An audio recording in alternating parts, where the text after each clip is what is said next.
Aya ni amwe a ahunjia kuma kaunti-inĩ ya Nyeri arĩa maugĩte ciigana nĩ ciigana na makambĩrĩria gũthiũrũrũka taũni-inĩ ĩno magĩkũraga ibandĩko ciothe iria ciranĩrĩra motungata ma ndũgagu.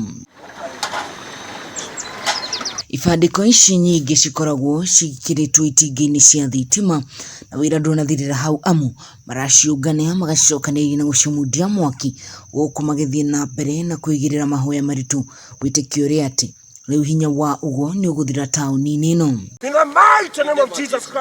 Kũringana na ahunjia aya waganu nĩ wongererekete mũno gũkũ na ũguo magatacũkia ikinya rĩrĩ na ningĩ makauga atĩ namba ici cia thimũ cikoragwo ibandĩko-inĩ ici nĩ cihũthĩkaga nĩ tũrĩa nĩme. Nĩtũkoretwo na complaint nyingĩ mũno cia andũ makoretwo makĩthũkĩrio mĩciĩ yao, angĩ ao magakorwo ta rĩu kũrĩ maracinaga makakorwo maraumĩrĩrwo nĩ nyau maũndũ ta mau, angĩ magĩthiĩ kũruta magakorwo nĩ maragwa. Ahunjia rĩu merũmĩte kĩni atĩ matigũtiga kĩndũ gĩtarĩ kĩgariũranie na ibandĩko ciothe cia mũthemba ũyũ citikũheo kanya taũni-inĩ ĩno ya Nyeri. Ithuĩ tũtigwĩtĩkĩria Illuminati harĩa tũgũkorwo na harĩa Ngai agũtũteithia gũthiĩ tũgũciruta nginya Kenya ng'ima, tondũ Kenya ti ya rogi ti ya ganga nĩ ya Ngai. Acio mothe na ibaũ icio cia waganga nĩ tũrutĩte taũni tukaruta kũrĩa skuta tugathiĩ nginya na kũrĩa mwena wa mũkũrũ-inĩ, koguo tũramaruta kaunti yothe. Ikinya rĩrĩ rĩrĩa rĩroneka gũkorwo na ũcamba wa kĩroho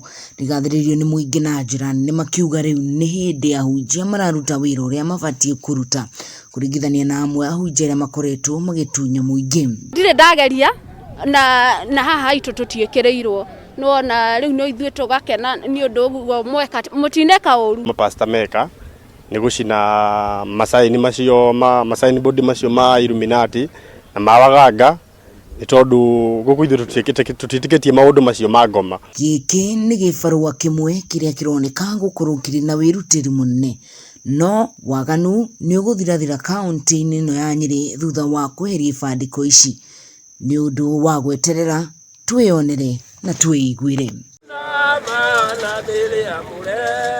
Ngĩribotera Kameme TV kuma kaunti ya Nyeri ni njĩtagwo Wahu wa Ngugi. In the mighty name of Jesus Christ, tumeomba na kuamini.